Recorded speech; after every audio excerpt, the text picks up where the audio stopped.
Welcome to the Digging for Wisdom podcast, ladies and gentlemen, the DFW podcast, Digging for Wisdom. It is our state championship week. I'm the professor, Matt Diggs. Over there is Wizzy. And you might notice something a little bit different if you're an ongoing listener of the show, because you don't hear that nice booming producer voice that Wizzy has over there. I have requested to start the show because Wizzy and I need to work something out. We need to work something out on the air. We need to talk about something. And I felt like the best way to do it was to reiterate the name of our show, DFW, Digging for Wisdom, in this conversation, because Ward is like the personification of a lot of things I'm very angry at right now. And we got to talk about this because you are like the metaphor of the problem. And what the problem is, it's a viral post right now on Twitter because I have said, congratulations to the 9 DFW teams that are playing in the state championship. Now, over here to the right, your left perhaps on the YouTube screen or however you're consuming this, is a regional denier, which is why I'm a little bit mad at him, because he's the personification of things I don't like in this business and things I don't like in these conversations. And we need to have this out a little bit, Ward, for the people so they can understand, especially because you, sir, are the producer of one of the best shows in the state of Texas that covers the DFW area. In the last 2 or 3 years since I've been blessed to be part of this team, you've opened your mind up a little bit. You worked and advocated to get this really good segment, which I believe could actually be nominated for a local Emmy, the Country Roads, which takes us out to the fringes a little bit. It takes us out to the fringes, the teams that don't always get covered a little bit. But then there you are, wagging your hand at me, wagging your finger saying, Malakoff, that's not a DFW area team. And it makes me mad. And it makes me wonder how many of these 9 teams, which I think are state championship teams, and here's another slap in the face. 7. Our big brother, NBC5, posted an article on their sports page saying there are 5 area teams in the state championship. 5. Who's getting shafted? Gunter got shafted. Oh, no. Gunter got shafted. Well, we got 7. I don't know where you're coming up with the 9, but 7 teams, that's pretty good, buddy. We got 7 DFW squads. Some East Texas teams are in there, too, and they'll get their props from their East Texas stations. But those 7 teams, man, I hope we win state with all 7 of them. You too? I don't know where they're, and we're going to talk about all of them today because that's what we do here on the DFW podcast, the Digging for Wisdom podcast, because I'm going to pull back the curtain a little bit. One of the reasons why I got started in this industry 25 years ago when I was a kid after the Plano East John Tyler game and dealing with that was I didn't like the way the morning news did things. And Mom always used to tell me, Ward, if you don't like something, go do it yourself. And so I thought to myself, I'd go do it myself. I was very annoyed at how, like, for instance, you would have like a really good Longview team or a Lufkin team, which you knew was going to come over here and just beat the pants out of whatever DFW area team we're going to play. And it's always like, number 6 Mesquite High versus unranked Lufkin. And you and I both knew that Lufkin was going to come in here and win that game by 28. But it's like number 6 Mesquite versus unranked Lufkin. And I'm like, I know how good Lufkin is. Y'all should know how Lufkin is. Talk about them. If they're in our area, we need to talk about them. I understand Lufkin is a DFW area school. I'm not claiming they are.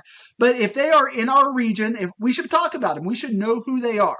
And that's something we have done as a tenet of this show is we've talked about teams that are not necessarily DFW area teams because you need to know about them. You need to know about Longview. I mean, we had the Longview for 5 weeks on this show. You had to know about Longview to know your DFW story. So I feel like that was one of the things I was always annoyed about the Dallas Morning News. Denison and Sherman, they don't exist. Aledo doesn't exist for the Dallas Morning News. And then you've got the Star Telegram over here who does the same thing, except the opposite. When Mesquite was going to state championships, playing San Antonio Taft, they didn't exist. But Aledo exists, Gordon exists, those schools exist. But everybody, you got South Lake Carroll and Trinity are getting double covered. Everybody wants to cover South Lake Trinity. Everybody wants to cover South Lake Carroll. Everybody wants to cover Trinity, but everybody would ignore these fringe schools. So that's one of the things I wanted to do and bring to my voice is to make sure those fringe schools get covered. So I find it's a little disrespectful when I have Malakoff, and I've always had Malakoff as a fringe school, and you're just sitting there with your producer finger wagging at me. Malakoff is not a DFW No, area school. In no. 45 minutes, you can go from, you covered a Country Roads game 10 minutes east of Malakoff. You said Beasley threw Malakoff to get to Athens to do one of He our had to best drive games of through the it. year, and you're like, that's not real. Like, He I had feel to like I'm drive through having an identity crisis at this point. Like, I know what's real. I know what's real in my it. brain, and like I'm talking to you, and you don't know what's real. It's like I'm in the Truman Show. But I know I'm in the Truman Show, and you don't. What's wrong with you, Ward? Like Here's the I'm deal. Here's flustered. the deal. You want to hear some deals? Let me do I this say with Houston 7. too, because you don't count Beaumont. I don't count Beaumont. They got their own station out there. Here's my deal. First of all, I'm not even bringing up Beaumont because we can go into a whole different thing about Beaumont. If they're out there and they say, hey, listen, like Munster. Let's take Munster, for example. Munster has given us calls saying, hey, we get you. Nobody else is covering us. I don't understand why we're not on there. All of a sudden, I'm like, okay, buddy, if you're the only one that gets us, I could skip Malakoff every single week of the day of the week. They're getting their coverage, and they don't even care if we're not on there because they never call. They don't talk about nothing. Malakoff's like, fine. We're getting plenty of coverage from East Texas Pat Doney over there. He's given us he's come out and done 5 or 6 packages on us. There's no reason for you to drive an hour and a half out here to a story on us because we got our boys over here handling it. But if you're desperate like Lipan in basketball, they get out there in the middle of nowhere, but they still get Channel 2 or Channel 5, whatever. I don't even know what channel I'm on. Channel 5, NBC 5. And they get us and It might nobody be else is two out covering there them, because we'll of beat them. simulcasts. You never know. That is, I might go out there. But I ain't picking up. I want to know who my 9th team is. Are we talking about Gordon? I'm not counting Gordon. It's Palo Pinto County. That's Mineral Wells. I ain't That's counting no Gordon. DFW area. Would you count Mineral Wells if Mineral Wells was Oh in yeah, the state title? sure, Wells for sure. Yeah, That's right back definitely. outside the Mineral Wells, Ward. Well, That is guess like your what, buddy perfect boy? country Let me road tell game you for this something. week. Let me tell you something. There's I'm a Virginia boy, and there's Christmas coming up. Throw your boy an atlas, some sort of map. Throw me something, and then help me out here because Gordon never talks to me. We don't ever head out to Gordon. We don't ever have Mineral Wells gives us a call every week to say, hey, can you cover us? But I cover the ones that get us and cover us, and they need us. Malakoff doesn't need us, man. They've never needed us. They don't want us. And if you talk about Beaumont, they specifically didn't want Houston. They actually requested us not to cover them. We're good. We ain't no Houston team. We don't need you. We talked You to don't Coach need us. Driscoll We ain't there. last year after the Brock game, and I asked him, "Do you think you're East Texas or DFW?" And he's Yeah, like, what did he say? I feel like we're East Texas, but I appreciate all the coverage we can get. Oh, well, And if somebody from the DFW moon wants could to come cover down. us, DFW can cover us. If Tyler wants to cover us, Tyler can cover us. I You feel said it like we're all in East that first Texas. statement. You said that in your first statement. How I could come down from the moon and he could say, hey, if the moon wants to cover us, I will take all the coverage you can get. If he's saying he's East Texas, he's East Texas. Why are we arguing about this? My man, he Maybe lives there. not. I mean, you Well, can that's say what he you're said. something, but that doesn't make you something. You look at the map, which is I've always covered. We use a county map. If Abilene wants to get covered because their high school football, they don't have a great show like we do, that doesn't mean Abilene's a They got DFW school. And you Brandon would say, out I'm there. sorry. Too bad. They Like, got Brandon out there. They'll take care. we got Brandon will Brandon. take care of him. So, Butters. somebody else will fit into that media mold and take care of it. Malakoff is literally you drive down like you send our guy down there, Neil Beasley. He's going Well, you through know how that Athens, works. he's going through Kaufman, he's going through Maybank and Gun Barrel City. All of that is DFW. It's always been DFW. It will always be DFW. We will always talk about it here on the Digging for Wisdom podcast. So I don't know why you all of a sudden are getting We'll indignant take it thinking, then. well, Malakoff, they're the exception to the rule because they identify as East Texas. I don't. They're literally physically situated in our county. I don't care. Do you think Pete Delkus is going to go? Well, here's a big thunderstorm coming through, or David Finfrock, or whoever's our NBC, Finfrock. Finfrock, That's whoever my our man, NBC Finfrock. our God bless meteorologist Finfrock. is like, oh, we're about to hit Henderson County. Go to Tyler. Sorry. they're I going can't to tell cover you what the the weather is. thunderstorm. They're going to cover the thunderstorm. They're not going to. Now, when it gets to Tyler, they're going to say, sorry, we can only go so far with this thunderstorm. But when it gets to Henderson County, when it gets to Palo Pinto County, I love watching storm coverage. It's one of my favorite things. When we got big storms on and Pete Delkus has got his jacket off and we're going, okay, we're going to cover some big storms. We got the storm spotters. I love that stuff. They start in Palo Pinto County, Ward, and they go all the way through Henderson County. And then at that point, they're like, East Texas, have fun, have it. We need to Because put some that's a respect bigger. on our duty to cover DFW area, media area. We got to do it, Ward. So I need Okay. you to adjust your attitude, sir. I know you're my boss. You I know picked you the write the wrong week contract. for that. You picked the But I wrong need week for it, you considering we had Malakoff on last week. to adjust your Yesterday. attitude because they I want an deserve apology. the DFW treatment. Well, let's talk about them here then. How about we talk about them here, and then the condensed time I have, I would like to talk about the airtime that we have. We got an hour here. We can talk about San Jacinto County. We can talk about whoever you want to talk. Corpus Christi. We can talk forever on that. They cut me down, buddy boy. I'm down to like 19 minutes, man. I got to get them all in here. I got to do a nice story. Hey, and when a producer taps me on the shoulder or a sponsor and says, hey, we got a Kubota dealership down there. Sure would love for you to go down to Athens. Otherwise, I'm yanking all the money away. I said, we're taking our butts down to Athens. That's what we're doing. And that storm thing didn't work Because out they for know me, man. I'll people in follow storm. Athens watch us. Like I did some research on this because I do more research on this than I think I care to admit. But like the Athens ISD page was loving your stuff. Like they were posting it on their Instagram. I mean, they're like, yes, we're being covered by DFW Inside High School Sports. They embrace that. Malakoff would embrace it if we embraced them. They could be East Texas. We They could put feel them like high. they're East Texas. But it's our job to be above the fray and to give the coverage that we cover. I know you're starting to think about basketball season because your Houston show is now all in basketball season, which we'll talk about in That's here, true. our Digging for Air them Wisdom up. podcast. But Air up we them got to give balls. Malakoff the love. That's why I started doing this, is to give all the teams the love, from Gordon to Malakoff to Denison. Like, what does the NBC5 guy think is different between Salina and Gunner? It's literally on the same road, right next. Like it's like right next to each other. Like, what happens when you cross over that crack over the sidewalk? That nothing. It's all us.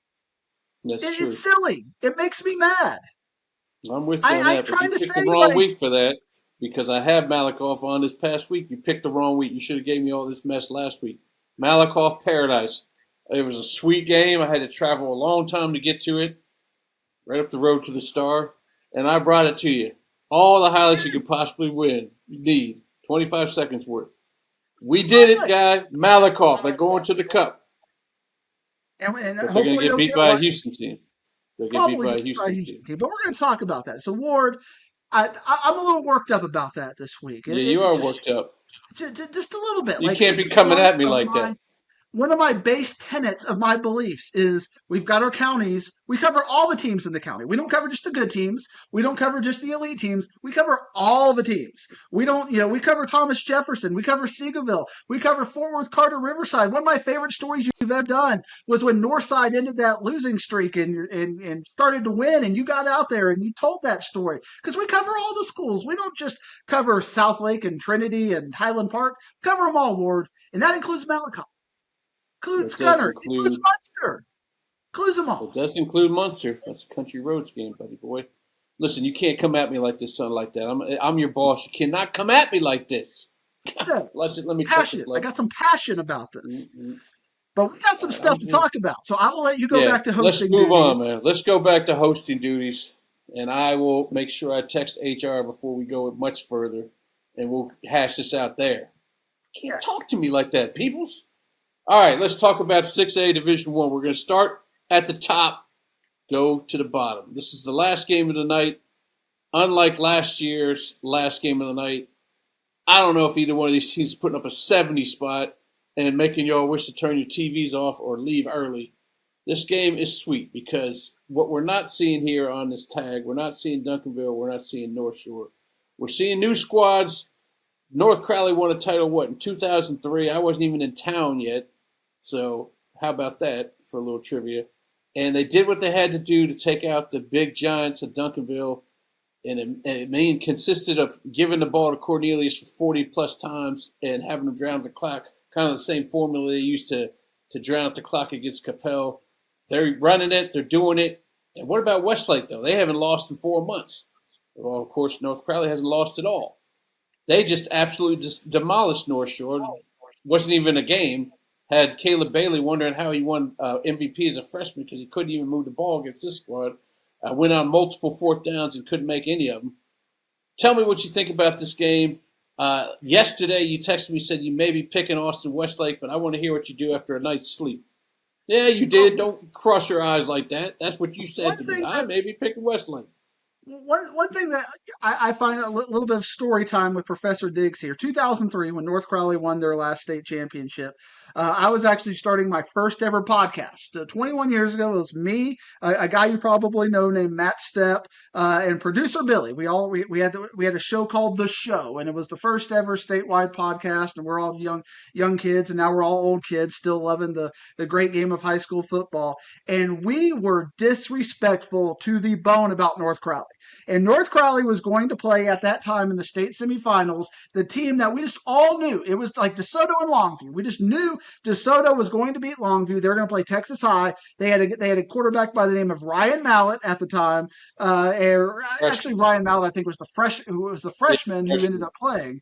But they had a senior who was really good at the time. And apparently on the bus, he got pulled off the bus for paraphernalia or something. Like they yanked him out of the bus, and then North Crowley ended up going and winning that game against Texas High, and then winning the state championship, and all was good. And just like you were the voice in DeSoto, we were the voice of their hype.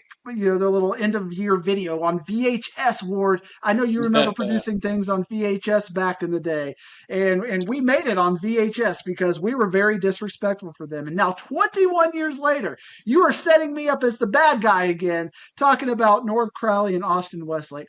So let me tell you a couple of things about the North Crowley Duncanville game that I absolutely loved, that just warmed my heart.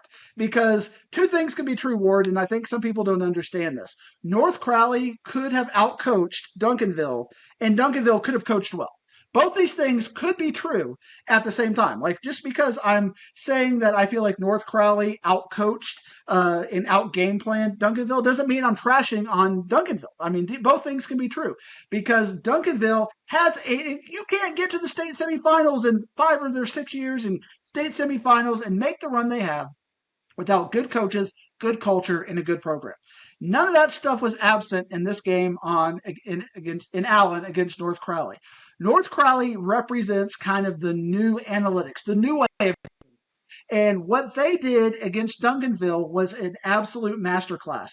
Their game planning, their strategy basically created 4 possessions in that game. A game that ended up being a 2-point game because of the onside kicks, because of going for it on 4th down at their own 28, going for fake punts. They were able to generate 4 possessions they wouldn't have otherwise had.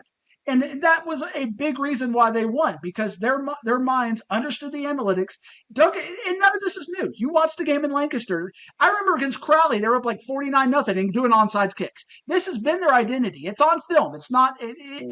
Austin Westlake, newsflash, this is their identity. If you are listening to this podcast, you can just go watch the film. It's every week, except they'll have a new wrinkle or two every week because that's what they do. I absolutely love that. And what they did to take that game out of, kind of reminds me of Sean McVay.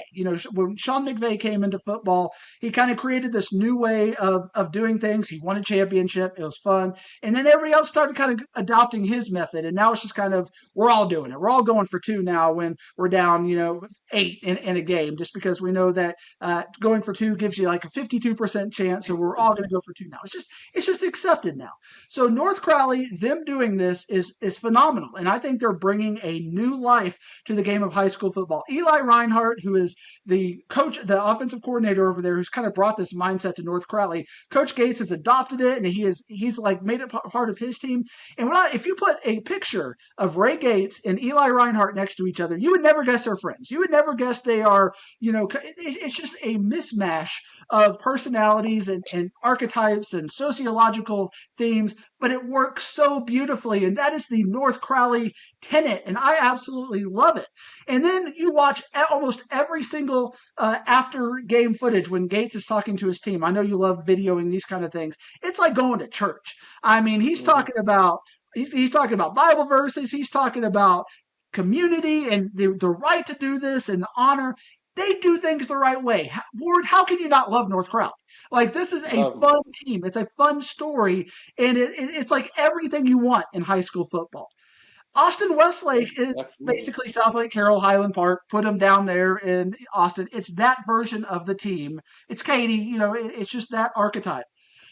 Going through the footage, going through what Austin Westlake has done better and has gotten better, I feel like, and this is where I want your expertise because you probably cut some highlights about the North Shore and Westlake game. That game felt more like DeSoto and Longview, whereas it was what they couldn't do versus what Westlake could do. And I feel like when I was starting to go back and looking at that, this North Crowley team is better than Austin Westlake. So I'm taking Austin Westlake, or I'm taking North Crowley to beat Austin Westlake, just because going back and checking it out, I just didn't feel Austin Westlake just destroyed Yeah, North Shore more than North Shore to kind of got in their own head destroy and tripped on themselves. Yeah. things and just messed up in ways they haven't characteristically had. It's that 1 out of 10 game that they haven't Yeah. had in 5 years finally caught up with them against a good team. They did what you said North Crowley was doing against Duncanville. They went on all their fourth downs and just didn't get in him. And it put them behind the eight ball there on a short field, and Westlake took advantage of it. And when you're trying to play catch up, and with people not being able to make plays, you're in big trouble. And then the angst starts coming in. When you get up 21-3, or you're down 21-3, that's when you start feeling things. You start getting that angst, and you start doing whatever you have to do. I mean, we'll talk about in this next game as well. But you start feeling things that you haven't felt all year, and like it's all falling apart. Like, oh God, we're going to be the North Shore team that doesn't. And then all of a sudden that steamrolls, and that's what you are. And when you go back to North Crowley, I mean, I just love how they did everything we didn't verbally ask it, but you put it in the papers. Everything that we asked them: beef up your non-district schedule, uh, play tougher teams, give us style, give Diggs style points. Hell, do a little recruiting if you have to. Bring in a running back and an offensive lineman, and to make that thing beef up a little bit. Do whatever you have to do to prove to us that you're not going to get beat 55-10 or whatever it was last year. That's exactly what they did, and I can't see this thing. Find a player that nobody even knows about or talks about, and make him a star and have him sent off to Colorado like they did with Quentin Gibson. We don't even know who he is in week one. Don't know anything about him. All we know is that he's short, and now he makes a spectacular play every game, a game-changing play every game. I expect him to do the same thing against Westlake. Jimerson, steady hand behind the center, offensive line that's just destroying people. I mean, let's go, man. It's 2003 all over again, except this time they're going to be heavily favored, and you ain't going to be no voice. All right, you want to go to 6A Division Two? Let's keep going Let's down the ladder because I actually watched, surprisingly, because it was the only game on and it was just I needed to get some yeah, football. Watched a little bit of Vandergrift Summer Creek last night, and I got to watch Summer because I was watching it selfishly and incorrectly to watch for Summer Creek because I figured Summer Creek was going to exactly. win this game, so I was watching it from the Summer Creek perspective so I could be ready for the show and kind of talk about this. And then all of a sudden, their big lead kind of whittles, and Vandergrift gets a kickoff return, and things start going their way. And then Yeah, I was like, well, they're going to still take care of business. And then I'm looking at the end, it's 34-31. Vandergrift wins this game. Unsurprisingly, 23-6A is gone out of the playoffs gone. completely after all Mm-hmm. this. 11-6A is gone, to be fair. And here we are now with an almost unbelievable matchup that we would have never guessed before the end of the year No. with South Lake Carroll and Austin Vandergrift. South Lake Carroll is on fumes in many ways with their third running back. They've got Brenda, they've got Boyd, they've got their wide receivers. But one thing, Ward, that they don't have problems with is their depth on the offense offensive and defensive line. Those were dominant against Longview, and it kept him in the game. And what I liked was Riley Dodge gave us a little bit of a wrinkle because he did not. And for the last 3 weeks, he has gotten into shootouts. You look at the Geyer game. You look at some of those. The Hebron game was 45-42. Those kind of games. He purposely was waiting for the clock to go to 5 to 4, 3 to reduce the number of plays to limit Longview. And what I love the game plan that they had, and I just can't see a situation where Austin Vandegrift, who has got a very shaky defense and a good offense, is going to be able to find ways to be perfect and to stop Carroll enough to win. So after watching bits and pieces of that game, Ward, I like Carroll, but you know what was weird was I was ready to take Summer Creek over Carroll, especially after about the first 16 to 18 after the minutes. first half, after the first half, you're thinking the same thing. You know, I mean, it's only close because of the big kickoff return, and all of a sudden they start making plays that you should be making when you're leading the game. You should be running down the field, running, and they passed and got it picked, and all of a sudden things got turned around. But yeah. That was amazing too. You brought up 23-6A, 11-6A, both fighting each other to be the District of Doom, and none of them were in the state title game. And how about you brought up Ryan Mallett, and it made me think obviously of Jackson Arnold had to get thrown in there as a freshman. We got Christian Glenn as the running back, but for Southlake it's taking the place of two injured running backs, but he gets to ease his way in during the playoffs. So it's not a big light for him when he gets to. He's standing there in the middle of AT&T with, I'm sure the curtains won't be down, with the sun blinding him. What's going on? I can't see nothing at 3 o'clock in the afternoon. None of that stuff is going to shock him because he's been eased into it, and he's had to play in pressure situations. It's not like they put him in and we're blowing him out. So I think he'll be ready. Renda to your boy Boyd will be ready. A lot of people on Twitter are talking about the flop, but I don't talk too much about it because I feel like flop or no flop, I still think they would have pulled it out in overtime. I just have faith in Riley Dodge or whatever. The view I saw, it kind of looked like he saw it going right and then fell over. But whatever, I still think they probably would have pulled it out in OT so we can squash all that stuff. I don't know. They got the pedigree. It's one of those teams where it's like, I don't know how we got to this point, as banged up as we are, as young as we are, but we're here, so let's go ahead and win this thing. All right, 5A. Absolutely. Go ahead. Absolutely, and I've did you not see some of the different angles out there? I mean, it was pretty legit when you look at the right angle of that thing. I didn't see more than two angles. A legit call. And the thing I liked about it was, and you have to kind of pair up the videos to really see it, the referee threw the flag before he knew whether it was good or not. So, I mean, it was, to me, a no-brainer. And I didn't personally hear it, but I heard that John King also, either on his Longview game day or in the newspaper, said, yeah, it was legit. So, I mean, it should be a I don't know to have a game end like that, but it is what it is sometimes. And these Vipers, they're playing Region 4 teams, but you were talking about their defense. They did have eight games where it was a touchdown or less they gave up, but who knows what kind of Region 4 teams they were playing out there. You know, my respect level for Region 4 sometimes is a little low, but I do like the Austin team. It's just the San Antonio ones are a little low, and that brings us to 5A Division 1 because you were telling me you picked Smithson Valley by 28, and I thought you were a little bit out of your mind. And after the end of the first first half, it very well could have been 28-0. They had a couple of things that didn't go their way, or would have been 28-0 at half. They're playing Highland Park. I mean, my analysis of it is Highland Park's got this one in the bag. I'm glad it's at 11 in the morning. I don't think Smithson Valley has the offense to bang with these guys, especially the way their Highland Park defense is playing. The Scots, this is the game you were at. They're happy to be here. They've a controversial play in that one too, which you can talk about, but they got a field goal late to win as well. And now that they're here, dropping down from 6A to 5A, hey, we're back in the state title. Thank you for putting us back in 5A. Let's go.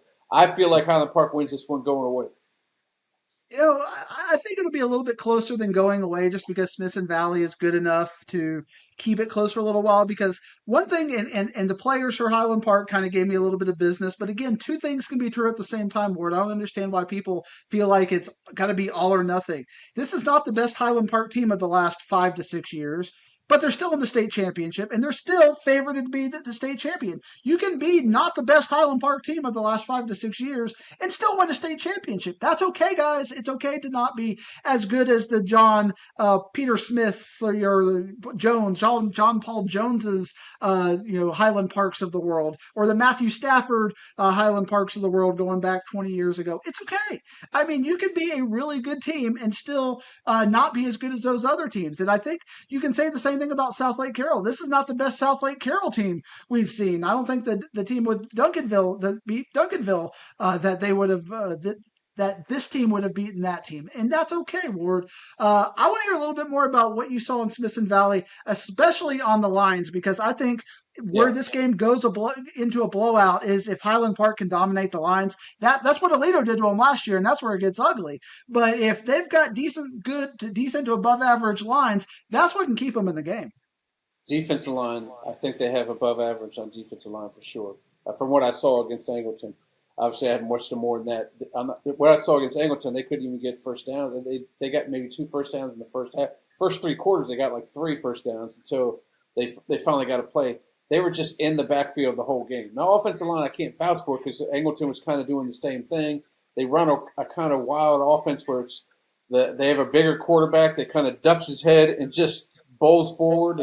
He doesn't have super speed, but he's big and he gets behind the offensive line. Yeah, it's going to be a battle in the trenches, but I've also seen Highland Park 3 times, and I feel like their defense is playing at a different level there, and they can kind of do some things there with Morse and Anders Korn and all that. Again, Highland Park, I think, granted they got a sophomore quarterback, I think they're going to be able to handle this game. I'm not going to give them 28 points here, but I'll give them 14. Yeah, you talk about the defensive line. Denton Ryan's defensive line was great in that game. I mean, they were as good of a unit as I've seen in that game, especially against a really well-disciplined offensive line from Highland Park. Buck Randall was running for his life, but he was able to buy time. The offensive coordinator was able to find ways to get guys in space. So I think Highland Park is going to be able to do that because I bet Smithson Valley's defensive line is not as good as Denton Ryan's line. Just again, I haven't seen them, person for person, just my gut reaction, knowing how good Denton Ryan's defensive line is. I don't think we're going to be 51-8 like last year, Ward, where Aledo just completely annihilated them. I think Highland Park will win this game in a no doubt comfortable way, where we're not having the Manville game where you're stopping them on the 2-yard line from a few years ago, kind of a thing. I think they're going to take care of business, but Smithson Valley is good enough to take the air out of the ball, maybe keep it in the kind of make it a 28-17 kind of a game to where, the score is not going to be a blowout, but I don't think we're going to watch this game afterward and go, well, Smithson Valley, if they would have done this and done this, they could have won the game. I think it's going to be a no-doubter for Highland Park.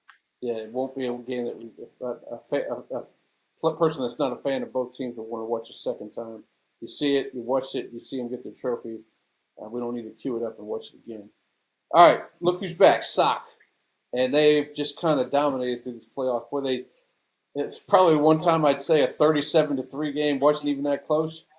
How's that possible? That's what it was. They dominated Argyle. I personally got to see Richmond Randall, and because I finally wanted to see Landon Williams-Callis. He didn't really get the ball as many times as I thought. I don't know if they're resting him. They thought it was going to be an easy game against Bernie, and they wanted to try out some other things. I did see an offensive line that couldn't really hold the line as much as I would have liked to see. I'm kind of nervous about this game because I've been looking forward. I've been talking about this the whole time. I've been riding with Randall the whole time. They got here, and I think that's where we should leave it at. They got here. This is year 3 of the program. People that don't know about him, the school is named after this old superintendent, been there for 30 years. His son actually coaches the team. So the son of what the school's name is, Brian Randall. I'm good friends with him. He's one of those guys that jumped into this job, and he was all over the place. He was teaching a class. He was getting the water for the girls' teams. He was running towels back and forth for the boys' basketball teams. He was doing everything. He was very overwhelmed. He's working like 90 hours a week. Now he's kind of brought that back down in year 3. He's got the team. Obviously, they're pulling from the schools close to him, and they got some of the best players. They got a great edge rusher in Chase Sims, who, if they run at him, he just gobbles them up. But the other guys are kind of struggling. They run a lot of reverse plays, as I've told Diggs earlier. They ran about 3 fake reverse type plays that had me on my heels the whole game, missing them left and right. Oh, I contemplating retiring, but 2,000-yard rusher in Landon Williams-Callis, if he finds a hole, he's gone. The question is, I don't know if he's going to find a hole.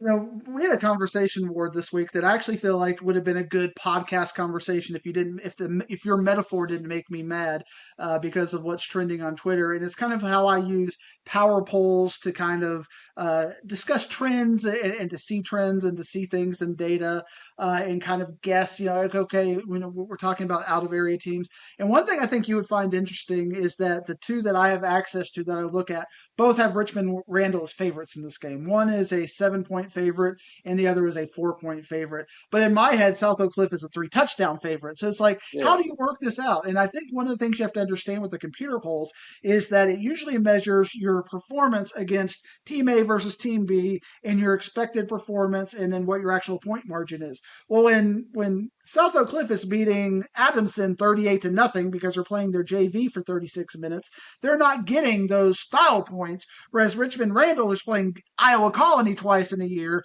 and having to get those style points because they're playing really good yeah. teams.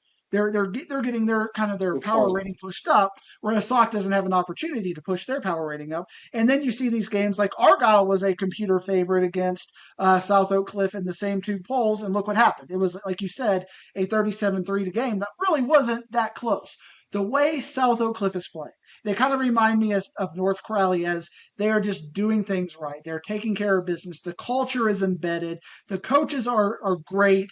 I can't see Richmond Randall being even competitive. I don't see a unit. Like last year, I remember Stepp was one of the few people in the state that predicted PNG to win because he said that offensive line is a problem. And that's Yeah. ended up what being the game that they could ride behind that offensive line. Did you see a unit for Richmond Randall No, that anybody could look at and say, that's the problem? no, I did not. Not their, certainly not their offensive line. And I told you about the one player on defense that really came out, stood out to me. There's a guy that made 2 sacks in that game, but tall and skinny, and he was super skinny. He looked like he might have been a junior or sophomore. He wore a number 80, which was kind of weird for me to be on the line. I just can't see him powering through a South Oak Cliff offensive line. And South Oak Cliff is kind of doing it with, I don't even want to say no-name players, but they have – everybody knows Jaden Shelton. Everybody knows Kamori Morgan on the defense side of the ball. But name some of these offensive guys. You hear of Reggie McNeil Jr. because of his dad, but he's not even the star on the offense. I mean, you got Miguel Trotter going deep. You got Debo taking the deep runs. Everything they got going is clicking right now, and it's not anybody out here bringing in the name. I have the name on my back of my jersey. Look at me. It's a group effort down there, and they're just dominating through these playoffs. I mean, we can't wait to see PNG and Sock. Well, Sock could wait. They could have played them whenever they wanted to and beat them the same way. You always talk about 9 out of 10 times you're going to beat a team. I think in that one case it was 10 out of 10, and maybe the same thing here with Randall. Sock's just on another level right now. I think they got this one. Yeah, I agree. It's just a bad matchup, and this is a South Oak Cliff team that very much like Mathis last year had created the chip. The PNG chip has been on their shoulder. They want to get back. They're doing it for the community. You got Jason Todd tweeting out there, getting the whole city of Dallas behind him.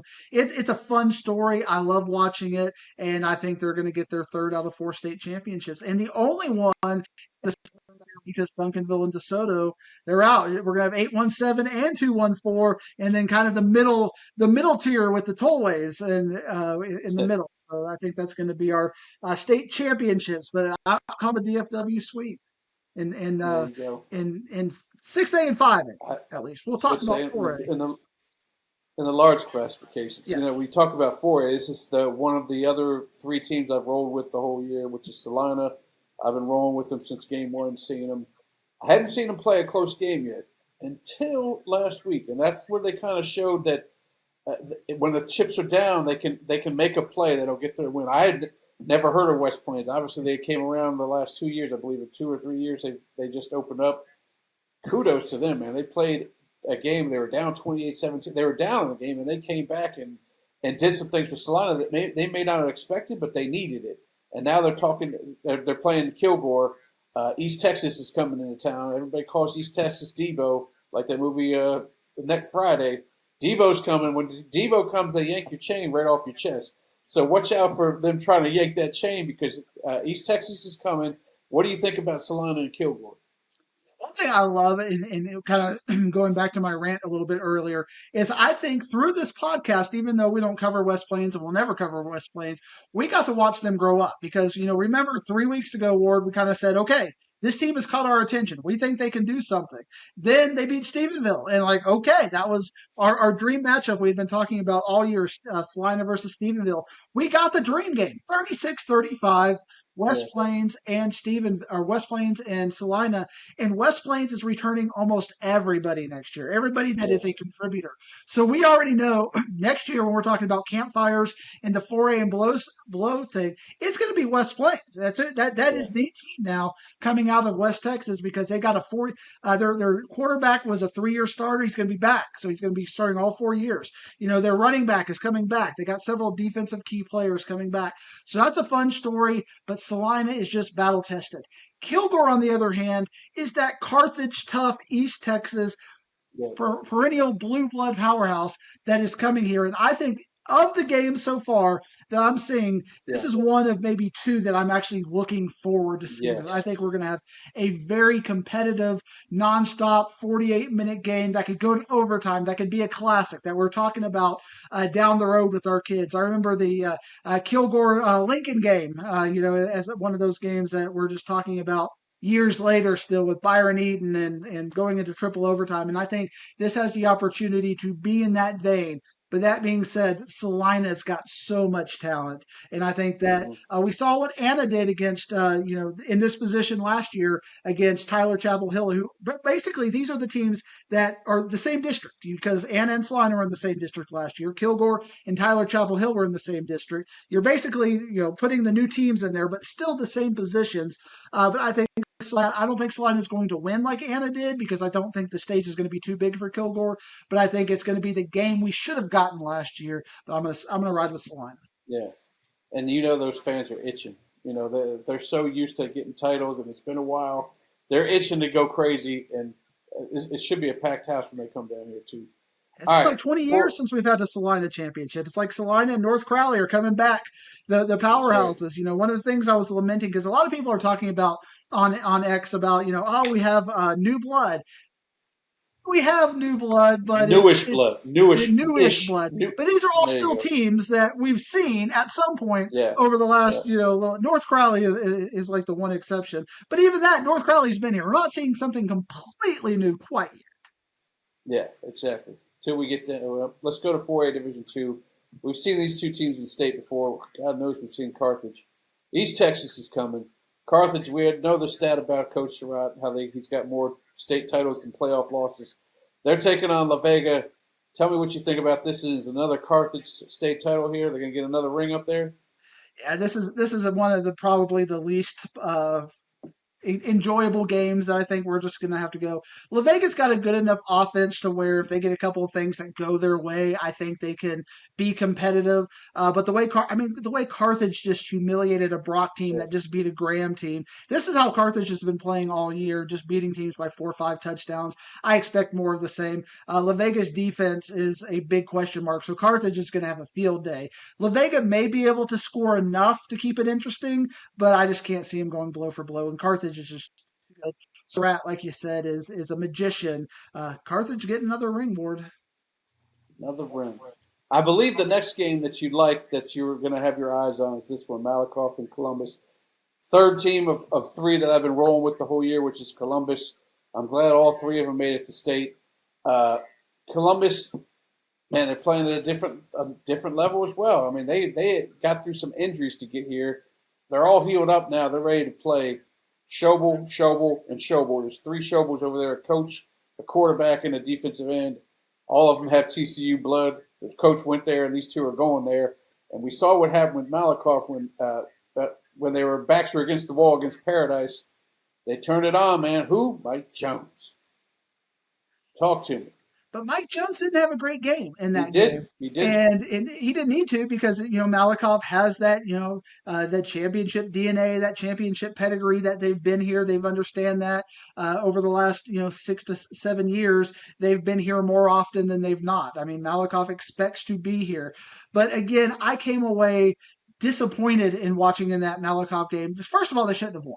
I mean, you can say that sour grapes and whatnot, but if that quarterback didn't get his knee hurt and then throw the pick Yeah. six and then is able to get back in the game, if either of those two things don't happen, even if he throws the pick six, but okay, they're going to win that game, I think, Right. because of the way their defense was playing. But once they had to put a sophomore in there who's hardly seen any time in there, they were done. So the fact that basically a no-name Paradise defense was able to slow Malakoff down, and now you got Columbus coming.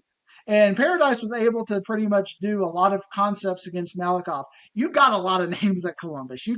You got the quarterback. You've got the running back. You've got a good offensive line. I think in one of the things that you look at Columbus because you cover them, you watch them, you know the players. I've been looking at Columbus in the data sets, like I was talking about, and they've been consistently winning their games by more. I think Edna was a computer favorite over them last week, and they won Yeah. by 4 or 5 touchdowns. Dominated. Yeah. They just keep dominating, and they're dominating over what their expected set is. So when I see a team like that, I can't. And you have superstars, and I always got to kind of go to the best player on the field. A lot of times that is Mike Jones, but I don't. Mike. No. Who is Columbus's best player? Is it Joe Brigden? It's definitely Adam Schober. I mean, if you go pound for pound, if you go 6A through 1A, he very well could be the player of the year in Texas if you go pound for pound. I mean, obviously everybody's going to talk about Keelan and DeCorian, but if you're talking about the levels that they play at, I mean, I think Terry Bussey got it last year or was in the running for it. This guy's been playing unbelievable. Adam Schober at quarterback there. He's awesome. His arm's awesome. He's going to be fun to watch at TCU once he gets in there over Hoover from Rockwell Heath. We'll see what happens. That's going to be fun. I'm glad it's the night game. It's a 7 o'clock game, too. People can wait throughout the day for that big one. Or not even wait, because you still got some good games coming through. Columbus, the new squad. Another new squad coming through is in 3A Division II. Woodville, I don't even know what to say about Woodville. I don't know much about them. But I do know Gunter went in banged up, went up against the wall, like you said he would. And they came out on top. They ended up getting that victory. Talk to me about how you saw, or if seeing the Gunner stats, doing your data dig, what do you think their chances in this game against Woodville, even with Peacock out? Well, I got to watch most of the game since it was a 4 o'clock start on Friday, so I got to watch the first 2 hours. You're having fun with that new app that you got, huh? You're gonna keep it next year. I'm You can come back. enjoying it. I It's know been you fun. are. Getting to Go watch ahead. more of these games and to check it out. And Wall was able to really expose them on the mid to deep concepts, and Gunter had a really hard time running the ball. Again, they're running into the literal brick wall at times. But what Gunter did have was that spirit, that fighting, and their coaches adjusted. Their coaches started, doing the little bubble screens, the pops, the reverses, just to find ways to get to the edge. Because once they got outside the tackle box, they were able to have success, which then made Wall have to respect that, pull back. Then they were able to run and kind of wear down. And then when Wall would kind of start, okay, well, we got to start stacking the box again, we went right back to what we are doing. So Gunter found ways to adjust, showed that championship pedigree to win the game. Woodville, after beating Dangerfield and dominating Dangerfield, really struggled against Tidehaven, but again, showed a fourth quarter victory. I like Woodville as a team, but this is one of those situations, and we've seen it in the past. When you get to this point, you can be a really good team, but then you run up against one of these blue bloods, and you get the deer in the headlight looks. Kind of reminds me of the Honey Grove Joaquin game at the start. Like they couldn't catch kickoffs. Like it was just the lights were too big for them, and I think for Woodville the lights are going to be too big. Gunter's been here; they know it, they understand it, they That'll fix understand it. we're practicing this late, and the coaches understand how to not be too prideful and to do whatever we need to do to win. So again, my first Malakoff was the first DFW area team I picked to not win, but I'm sticking with DFW with this one. I'm taking Gunter. Battle tested. It says Battle a lot test. to be battle tested like that. All right, 2A Division One, Stanford against Ganado. Man, Ganado seems like they're on a roll here, man. They're an offensive juggernaut. It may be too much for Stanford. Your thoughts on that too? Yeah, I mean, Joaquin was a fourth place team, so you kind of have to put a little bit of when you see that Right. score against the state champion or in a state semifinals, you're like, wow, they kind of dominated. Stanford's been doing that out of Region One against first place teams, so I think Stanford has had a little bit better competition, but Ganado, when you just look at them, they are the it's like Region Four and 2A Division One, whether it's Shiner or Furio, you get that spot. If you can get in that spot, you're gonna win. And I Yeah. think Ganado is in that spot right now. And recently Albany is kind of battled back against some of these Region Fours, but I don't see it this year. I see Ganado taking care of business. Well, I don't see Region 4 coming alive in this one. I'm rolling with Munster. Uh, I'm going with Region 1. What do you think about Munster Munster has been fun to against watch Shiner? this year. I mean, we've been talking about them. Like, we talk, like, we only have basically one 2A Division two district in what we would consider DFW area teams. And this one, we had Munster and Collinsville. And Collinsville is a team I thought was going to be in this spot at this point. But Munster, I don't know if they got a couple of transfers in or what the deal is, but they have been at that level. They've beaten Collinsville by 5 touchdowns twice this year. I mean, they've gone through. They've beaten Albany. They've gone through the gauntlet, and I think this is going to be a blowout. I think Munster's going to take care of business. It's like you got the beer and Shiner, and you got the schnitzels and Munster over there. Schnitzel. What they call it? The what bowl? The Kraut Bowl. The A little Kraut Bowl over sauerkraut. there Yeah, they got a in little Munster. kraut out there. A little sauerkraut. We can talk six man if you want to, but I'm completely uneducated on that one. You just want to talk about the teams that are in it or no? I mean, I'm uneducated. There you Jayden go. should. Whiteface and Gordon. Gordon, Jaden. DFW's own, by the way. DFW's own. I Gotcha. think that Strawn Gordon area over there with Marys and whatnot, they play some six-man football over in Palo Pinto County.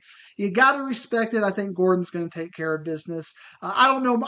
Obviously, I'm not watching film and six-man ball over there, but I bet if you contacted Gordon, they would want the coverage for it. I just have a I'm gut sure they feeling that would. they would welcome us in.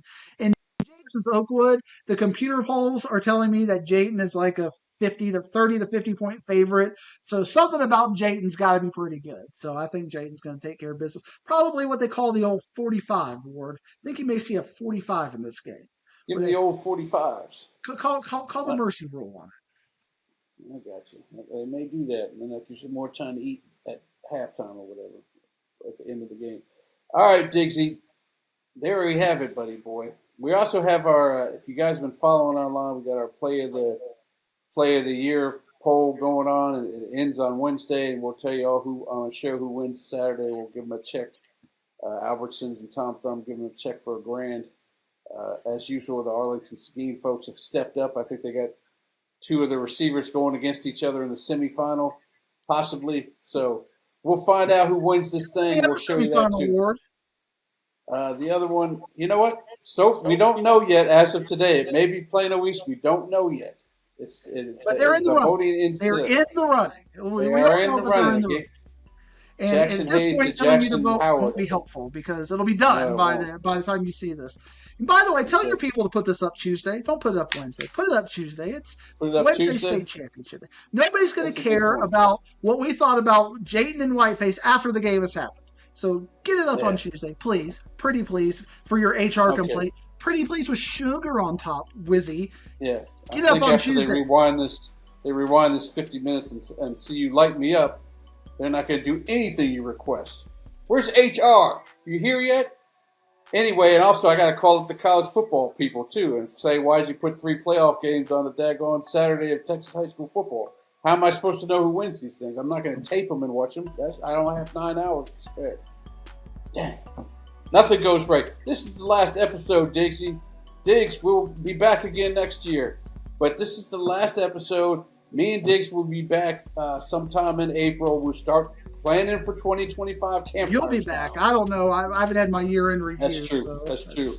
Well, it's not going to be pretty after this one. God, please don't call me in on this one. It's going to be ugly. You'll be out there. You'll see Diggs out there with a cardboard box. And his, James Harris liked all my comments about my rant, so take that. I got the big dog in my corner. Big dog. And the biggest dog you ever did see. All right, buddy. I will see you next year. Thanks for joining me this year, Diggsy. We'll talk to you all later.